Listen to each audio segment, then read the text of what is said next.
Naomi Klein is an award-winning investigative reporter and syndicated columnist for The Nation and The Guardian. She's also a best-selling author whose most recent book is called The Shock Doctrine, The Rise of Disaster Capitalism. The book is coming out in paperback next week. Naomi Klein, nice to have you on the program. Thank you. I'm glad to be here. Glad to have you. Let me start with the obvious question. The shock doctrine is what exactly? Well, it's a phrase that I'm using to describe a philosophy of power, a philosophy of power that is shared at many governments around the world, including the Bush administration. And it's the idea that if you have a series of unpopular policies, usually in the interests of corporations, that the best time to push them through is in the aftermath of some kind of a shock, a crisis. It could be a natural disaster like Katrina, it could be a terrorist attack, it could be a war. I'm not arguing that they're creating the crisis so that they can exploit it, but I'm arguing that there is a deep understanding that these moments of crisis are the moment to act, to pounce, to just push through everything that you can't get through during normal times. Let's offer some anecdotal examples. So after 9/11, the Bush administration then did what? Well, they declared the war on terror, a war against evil everywhere forever, against enemies that we cannot communicate with because they want nothing but our total annihilation. Now, from a military perspective, that war doesn't make a lot of sense. You can't win it.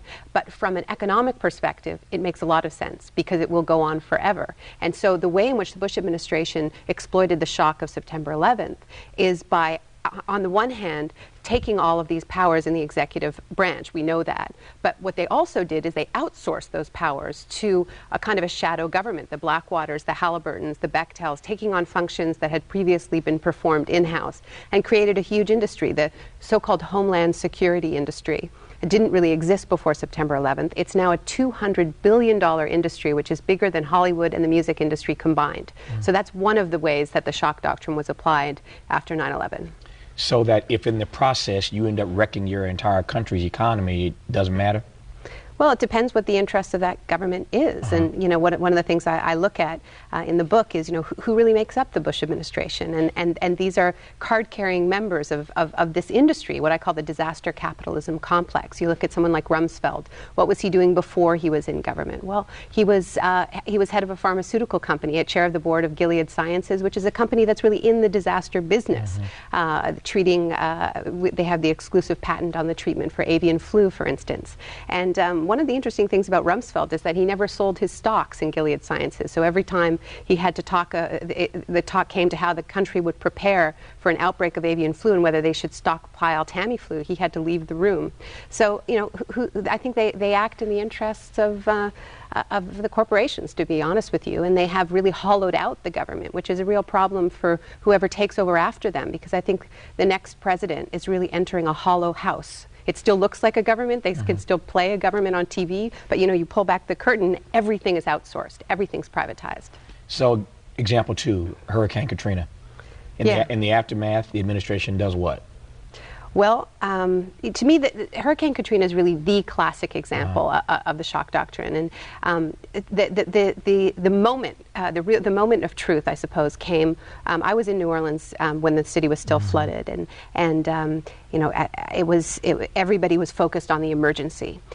Back in Washington, there was a meeting. This is just 2 weeks after the levees broke. The city was still partially flooded at the Heritage Foundation, which, as you know, is a very powerful right-wing think tank, and they brought together members of the Republican study group, Republican lawmakers, as well as representatives from other so-called free market think tanks.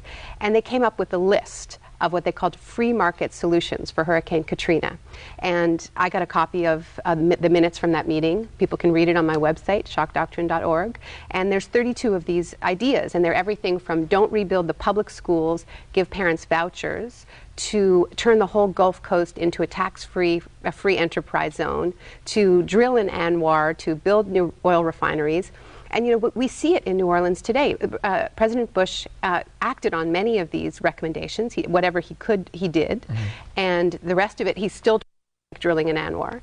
But if you go to New Orleans today, I think what you see is not incompetence, as we always hear. You know, the Bush administration doesn't know what they're doing. Well, to me, when I go to New Orleans, I see competence. I see a very competently executed plan when I compare that list to what's happened in the city. Charity Hospital, the largest public hospital that treated people without health insurance, is still closed. It could be open. There's now only 220 beds in the entire city to treat people without health insurance. There were 550 before the storm. New Orleans is the country's leading laboratory for the charter school experiment. There were only 7 of these schools before the storm. Now there's more than 40. But the most dramatic example is the public housing. The public housing is being demolished in New Orleans as we speak. 5,000 units that could have welcomed families back, and many of them sustained minimal flood damage. And when I was in New Orleans just 10 days after the levees broke, the lobbyists in Baton Rouge were already talking about what a great opportunity this was to, well, Richard Baker, the Republican congressman, said we couldn't clean out the housing projects, but God did. I saw that quote.